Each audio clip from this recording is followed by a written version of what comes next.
நடைபெற்றுக் கொண்டிருக்கின்ற இந்த நாடாளுமன்ற தேர்தலில் தேசிய ஜனநாயக கூட்டணியின் சார்பில் திருச்சி நாடாளுமன்ற வேட்பாளராக இத்தனை நாள் களத்தில் இருந்தாலும் எனது கடமையான வாக்கு செலுத்துவதும் பணியை ஜனநாயக கடமையை இப்பொழுது முடித்துவிட்டு வந்துள்ளேன். வாக்குப்பதிவு பொதுமக்கள் ரொம்ப ஆர்வத்தோட காலையில்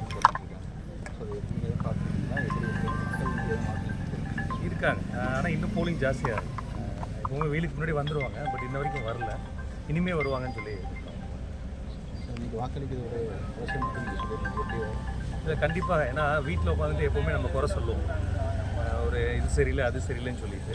இன்னும் நிறைய பேர் பார்த்தா நம்ம கம்ப்ளைண்ட் பண்ணுற நிறைய பேருக்கு வந்து விவரமாக யார் கம்ப்ளைண்ட் பண்ணுறாங்களோ அவங்க வந்து ஓட்டு போட வர்றது கிடையாது.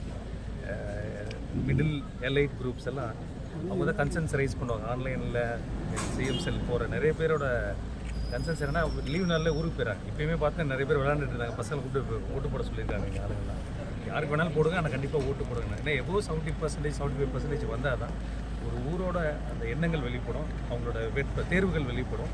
ஜனநாயக கடமை நாம் செஞ்சால் தான் நம்ம வந்து கேட்குறதுக்கு ஒரு உரிமை இருக்குது. ஏன்னா below 75% is not at all par with any other countries. கண்டிப்பாக எல்லோரும் ஓட்டு போட வாங்க. யாருக்கு வேணாலும் ஓட்டு போடுங்க, ஆனால் கண்டிப்பாக ஓட்டு போட வாங்க. ஓகே.